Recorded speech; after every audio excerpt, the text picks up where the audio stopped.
O breaking news mga kababayan galing sa Korte Suprema.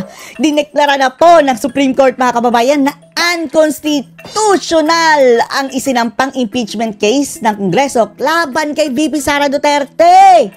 Ibig sabihin mga kababayan, panalo po si VP Sara sa Korte Suprema. At sinabi po ng Korte Suprema mga kababayan na makukonsider na walang impeachment case na naitransmit galing sa Kongreso sa Senado. Nangangahulugan lang mga kababayan na wala ng trial na mangyayari dahil considered not transmitted daw ito mga kababayan eh. Bukod pa riyan, lumalabag daw ito sa ating saligang batas mga kababayan. Panoorin niyo po ha. The Supreme Court has ruled that the House impeachment complaint versus VP Sara Duterte is barred by the one-year rule.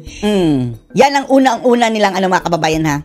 Argument ng mga abogado ni Sara Duterte dahil mayroong tatlong nauna na hindi na natin alam mga kababayan kung anong nangyari. Ibig sabihin, yung pang-apat, barred na mga kababayan, hindi na pwede. And that due process or fairness applies during all stages of the impeachment process. I quote, "Our fundamental law is clear. The end does not justify the means." The end does not justify the means. Another quote, "There is a right way to do the right things at the right time." Meaning mga kababayan, hindi sila dumaan sa right way, yung mga tambalos-los na iyan. This is what the rule of just law means. This is what fairness or due process of law means, even for impeachment. Ibig sabihin, hindi sila dumaan sa due process. End of quote. In a unanimous decision today, unanimous decision! July 25, 2025. Lahat mga kababayan ng mahistrado ha, unanimous. Wala man lang ni isa ang The kumontra. Supreme Court en banc declared the articles of impeachment against Vice President Sara Duterte unconstitutional. Unconstitutional! Noting that it is barred by the one-year rule under Article 11, Section 3, Paragraph 5 of the Constitution, and that it violates the right to due process. It violates the right to due process. Hindi dumaan sa due process mga kababayan si VP Sara. Dapat nakasuhan ito, no? Itong mga nang abuso mga kababayan, hindi dumaan sa due process. Kasuhan si Tambak, kasuhan si Tambak. Enshrined in the Bill of Rights. Therefore, the Senate could not acquire jurisdiction over the impeachment proceedings. So, walang jurisdiction ang Senado mga kababayan dahil right from the Congress itself, mayroon nang nilabag na due process. Goodbye na mga kababayan ang impeachment ni VP Inday. However, the court said it is not absolving Vice President Duterte from any of the charges against her. Di bali na, hindi naman yung trabaho ng Kongreso. Ang trabaho ng nag-o-audit mga kababayan is ang COA, Commission on Audit. Unmodified opinion din si Sara Duterte mga kababayan, meaning cleared. That any subsequent impeachment complaint may only be filed starting February 6, 2026. 2026 na kayo. At ewan na natin mga kababayan kung sino-sino yung mga pipirma dyan sa 2026. Tingnan natin. Malapit na ang eleksyon sa 2028. Lahat ng iyan mga kababayan madidemolish. The case stemmed from 4 impeachment complaints against Vice President Duterte. The first 3 were filed before the House by private individuals and different groups. Yan mga kababayan. Yung first 3 dahil sunod-sunod yung mga kababayan, considered yun as one filing. Yung pang-apat ang kanilang inaksyonan Wala silang sinabi doon sa unang tatlo. December 2, 4, and 19, and 2024. A 4th complaint was lodged by a resolution approved by more than 1/3 of the House members of the 19th Congress. Sino-sino yung mga 1/3? Panagutin yun mga kababayan. Wala yung silbi.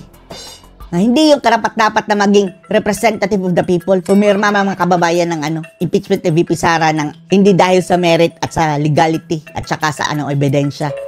Pumirma sila dahil kay Tamba. February 5. The Supreme Court decision written by Senior Associate Justice Marvic MBF Leonen ruled that all legal issues involving impeachment proceedings are subject to judicial review, considering the nature of the offices and the institutions that are subject to impeachment, its effect on the independence of constitutional departments and organs, and its nature as a constitutional process.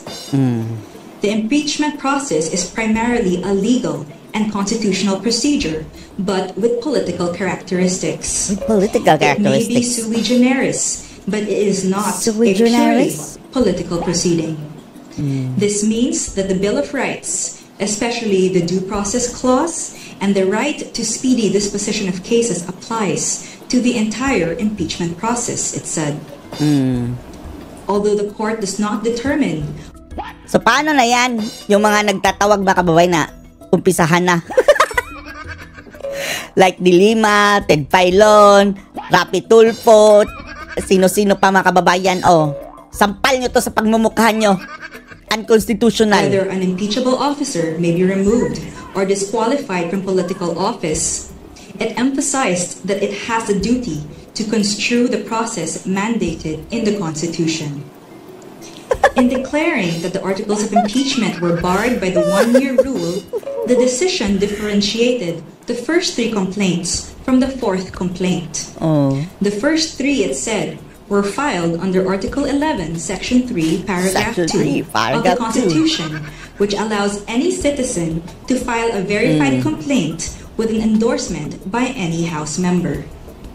The 4th one was through Article 11, Section 3, Paragraph 4 of the Constitution, through a verified complaint or resolution filed by at least 1/3 of the House members. Mga 1/3 ng mga buhaya. The court took note that the House and the More 19th than. Congress did not act on the first 3 endorsed complaints, which were considered terminated or dismissed upon adjournment of the House. The 3 impeachment complaints were archived and therefore deemed terminated or dismissed on February 5, 2025. Therefore, no new impeachment complaint, if any, may be commenced earlier than February 6, 2026, the Supreme Court held. Next year na naman. Under Next year na Article naman. 11, Section 3, Paragraph 5 of the Constitution, no impeachment proceedings shall be initiated against the same official more than once within a period of 1 year. According to the decision, the 1-year bar is reckoned from the time an impeachment complaint is dismissed or is no longer viable. Very good, The very key issue good. in the petitions is whether the House complied with the 10-session day requirement under the Constitution Obviously, for hindi including a nag-comply. verified impeachment complaint in the order of business of the House. The court ruled that the House was able to comply with the requirement by putting the 3 endorsed impeachment complaints in the order of business of the House of Representatives, since a session day is not equivalent to a calendar day.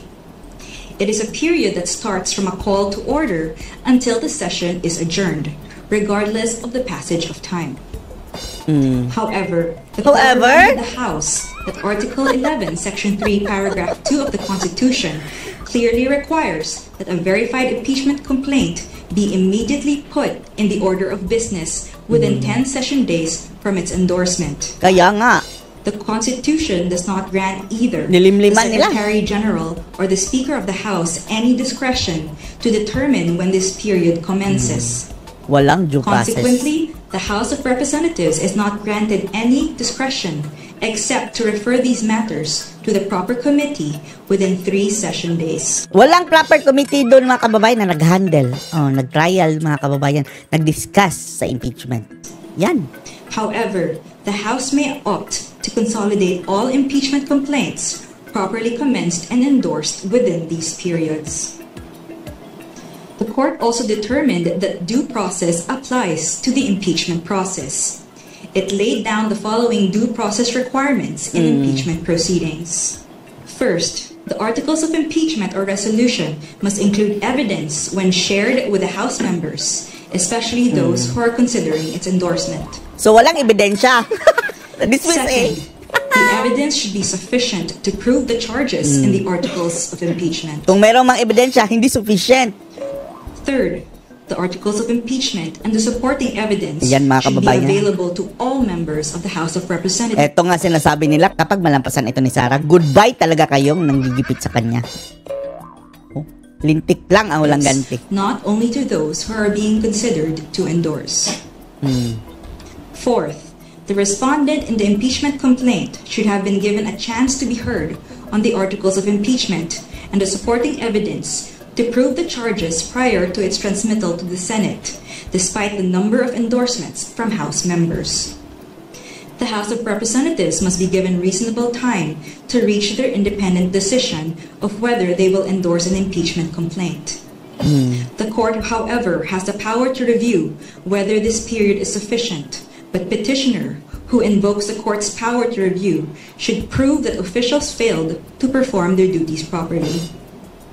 Sixth, the basis of any charge must be for impeachable acts or omissions committed in relation to their office and during the current term of the impeachable officer.